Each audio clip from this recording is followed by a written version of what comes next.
À toutes et à tous, bonjour et merci de préférer Prime News Télévision Bénin. L'émission spéciale de ce jour abordera la question de la responsabilité des professionnels des médias en cette période électorale au Bénin, et ceci conformément à l'article 47 du Code électoral en République du Bénin. Alors, pour aborder la question dans son ensemble, nous avons invité pour vous un aîné, un doyen, un sachant de la chose, de la question, bien évidemment. Je voudrais nommer l'ancien président de l'Union des professionnels des médias du Bénin. Il est actuellement conseiller à la haute autorité de l'audiovisuel et de la communication, M. Da Franck Potiba. Bonjour.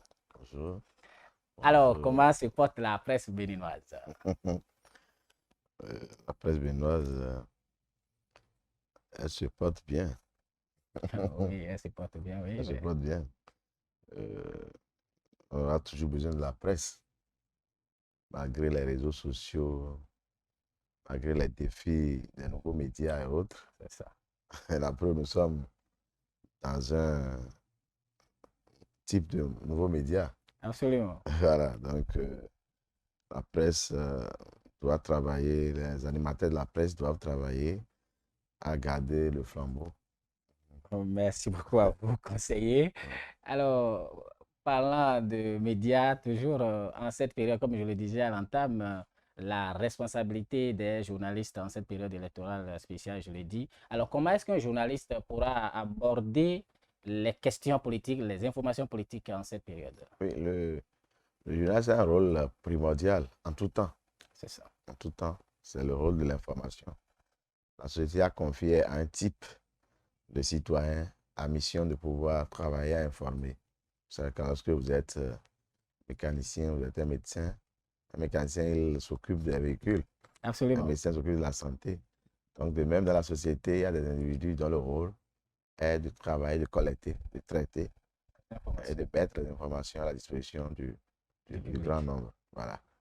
Donc, ce rôle en période électorale ne va pas différer, C'est ça. ne sera pas différent de celui du journaliste. Il y a seulement que en période électorale, les questions informatives sont plus sensibles. Voilà. C'est la nuance juste et la sensibilité. C'est-à-dire que ce que vous avez l'habitude de dire, d'écrire sur un homme politique qui sourit, Oui, en période électorale, vous pouvez écrire la même chose, il ne va pas sourire. c'est ça. Parce que, Absolument, oui. voilà, c'est très délicat. Et il faudrait pouvoir dans tous les médias, renforcer les équipes, C'est ça. et être plus attentif Voilà. sur la ligne éditoriale, la qualité rédactionnelle, Voilà. pour que les informations que nous mettons à la disposition du public soient les plus justes, hein, soient des informations qui confortent la paix,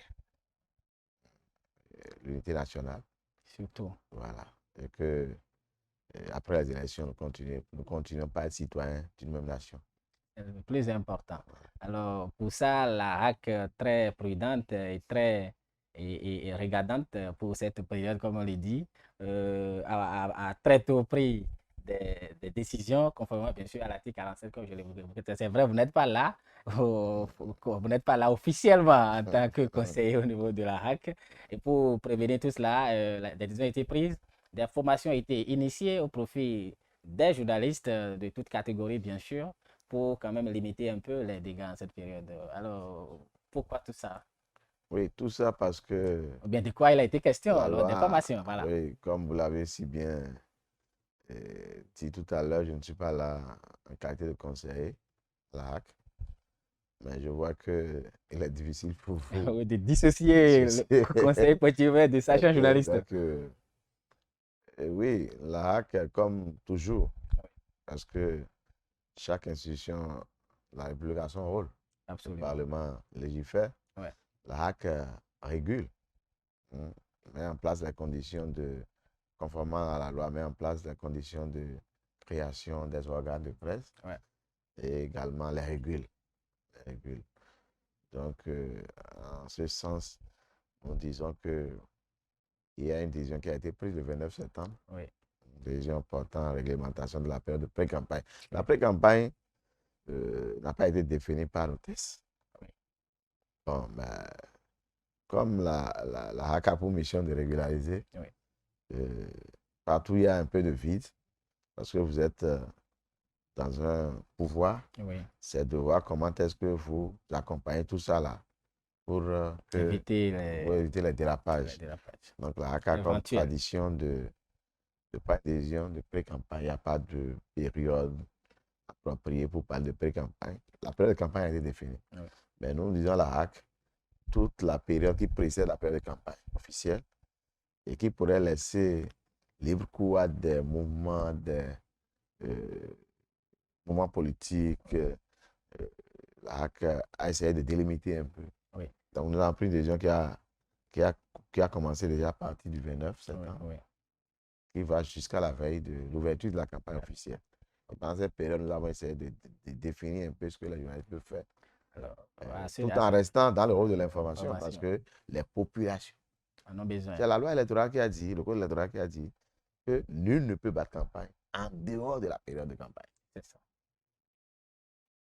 Maintenant, est-ce qu'en voulant appliquer cette disposition, nous allons empêcher les populations d'avoir de bénéficier? Mais si les populations ne savent pas, s'il faut attendre 2 semaines du scrutin pour dire voilà les candidats en compétition, voilà les listes en compétition. Oui.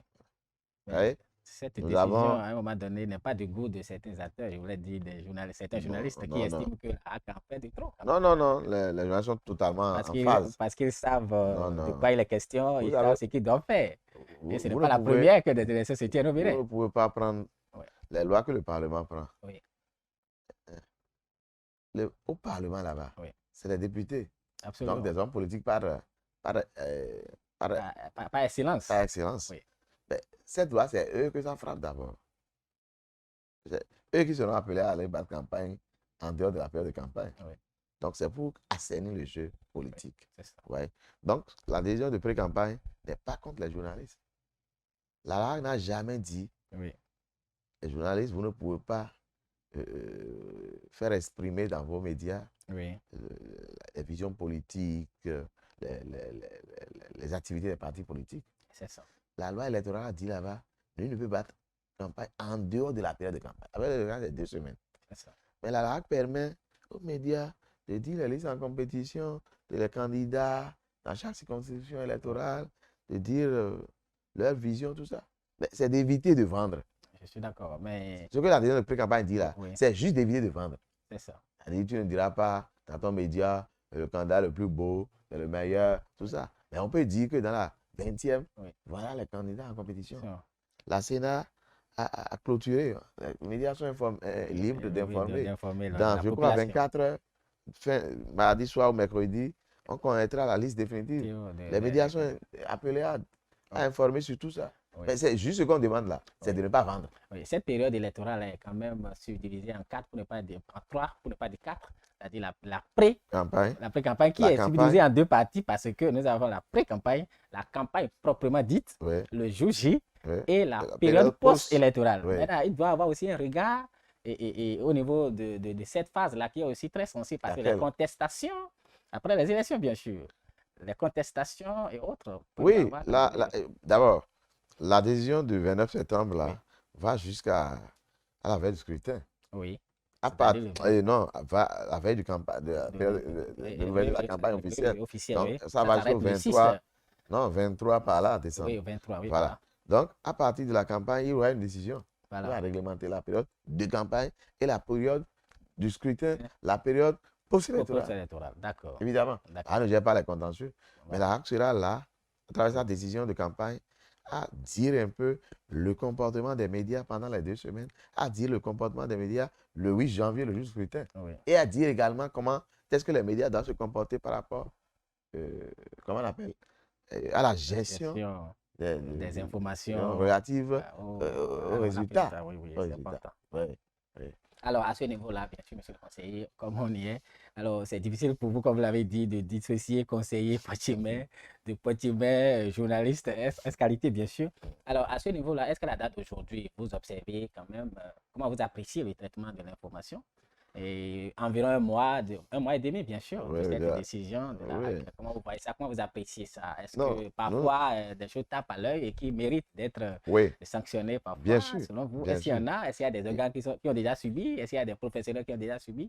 non, non, il y a des organes qui respectent ça C'est ça. suffisamment. On peut donner quelques-uns Non, comme non, exemple? ne sera pas. D'abord, je ne suis pas là dans le conseiller. Oh, d'accord. Ensuite, on ne sera pas là pour faire de la Pour faire pub, le procès la à pub quelqu'un ou ou bien le la pub à procès. l'autre. Voilà. D'accord. Donc, par rapport à ceux qui sont en train de tenter de violer la décision de pré-campagne, Oui. nous travaillons Ouais. à pouvoir les sanctionner. Hein. Ça dépendra. Oui. La sanction tombera quand? Ça pourrait. Non, je ne suis pas là dans le conseil. On peut laisser le D'accord. sujet, oui. D'accord. Donc, vous dites que pour l'heure, il y a des gens qui respectent la Bien sûr, décision, il y a d'autres bien sûr. qui ne le respectent Ouais. pas. Ok, alors, puisque la période s'y prête, c'est souvent rare de mettre la main sur le conseiller. C'est vrai que il est là en qualité de journaliste, en qualité d'expert, bien sûr. Alors, puisque nous parlons de la période électorale, est-ce que la question des quitus électorales qui, depuis un certain moment, donne de l'insomnie, pour ne pas dire à chaque élection pratiquement. Et puis voilà, c'est à croire que nos politiciens ou bien nos acteurs politiques ne savent pas que pendant cette période, ils doivent pouvoir s'attendre à ce genre de choses. Ils savent quand même qu'ils doivent à l'État, ils savent quand même qu'ils doivent aux impôts. Et voilà pourquoi tout cela. Alors, votre lecture, Non, il y a ça va des dernières réformes. bien sûr. Donc, c'est important de rappeler encore que ça Oui, vient du Parlement, c'est une oui, loi. bien sûr. Voilà. Donc, lorsque nous sommes des citoyens, Oui. surtout lorsque nous aspirons à prendre une partie du pouvoir, il est de bon ton que nous soyons pas exemplaires, mais que nous soyons conformes aux prescriptions légales. Donc, en cela, c'est important que tout candidat puisse se mettre à jour. Et de plus en plus, ça va venir. Ceux De qui plus en n'ont plus, ça pas va pu, venir. ceux qui n'ont pas pu avoir ce sésame-là estiment qu'il y a une politique qui se joue derrière. C'est à croire que certains, en tout cas, que beaucoup ne veulent pas, pour ne pas dire le système en place ne veut pas, voilà, le système en place ne veut pas que ces acteurs politiques-là ne prennent pas aux élections. C'est une stratégie pour les coincier. C'est ce que certains acteurs politiques J'ai disent. vu Je dans ne les sais pas quel est médias votre avis. Oui, que même des candidats appartenant à des listes de la mouvance la mouvance, n'ont oui. pas pu avoir Oui, cela. justement, Ce oui, que voilà. moi je souhaite Oui, désormais, oui. c'est que nous commencions par demander notre situation C'est très et important. que nous n'attendons pas Forcément, la période là, il faut électorale. commencer par Pour créer. régler les problèmes de la République, Oui, l'État central a besoin de moyens. absolument. Et c'est à travers les impôts Oui, que l'État arrive à avoir les moyens pour pouvoir gouverner, diriger. absolument. Et Donc moi, cela je s'observait depuis souhaite, à travers les réformes, à ouais, travers je les souhaite que de initiatives, plus les en plus, que infrastructures. nous n'attendons D'accord. pas, hein, Oui, autant que nous sommes ici, oui. dans ce studio, que nous commençons par demander notre situation. Situation fiscale, Hein. Moi, ça me préoccupe c'est très important. individuellement. OK. Dire, est-ce que il n'est pas bon qu'en temps, sans attendre d'être candidat à quelque chose ou Oui, pas, oui. que nous commençons par demander pour savoir payer, régulariser, pour éviter. Ça veut dire que vous invitez le peuple béninois et citoyens ou étrangers résidant au Bénin en situation Ouais, pareil, qu'ils fassent l'effort pour voilà, qu'on se n'attend mettre pas à les jour, qu'on derniers n'attende jours. pas les dernières choses. Voilà. Ça, c'est très important. Je crois quand même que cela va dans l'intérêt de nous tous parce que le peuple doit être construit. Pour être construit, il faut les moyens. Vous savez, Voilà. ceux qui veulent être députés, ils seront demain aussi ministres, Ministre, présidents de la absolument. Ils auront République, tout forcément ça, besoin de moyens. c'est des moyens. Je voudrais vous demander si vous avez un message spécial à lancer à l'endroit, une fois Non, encore, des acteurs politiques, si c'est possible, à l'endroit des autres des médias. Et non, puis je voilà. pense que Oui, mon adresse sera beaucoup plus à l'endroit des professionnels des professeur des médias. médias, merci. Hein, on dit professionnels des médias. Absolument. Voilà. Ils ne sont pas web activistes, Liste, ouais, que les problèmes des médias se comportent comme tels, ok. qu'ils ne se confondent pas. Web activistes, aux influenceurs. Oui. Quand Il y a même, tellement de nouveaux oui, mots oui, oui, de aujourd'hui nouveaux là. mots, oui, oui, oui, je suis d'accord. Et Oui, oui, les qu'ils restent influenceurs. Ouais, dans la ligne tracée par la corporation. ok. Hein, voilà. Merci beaucoup, conseiller C'est un Potimet, plaisir. et ancien directeur de publication, ancien président de l'Union des professeurs des médias du Bénin. Alors, ce sera tout pour aujourd'hui, mesdames et messieurs. Alors, je nous dis sincère merci pour nous avoir écoutés et rendez-vous très prochainement pour un autre numéro.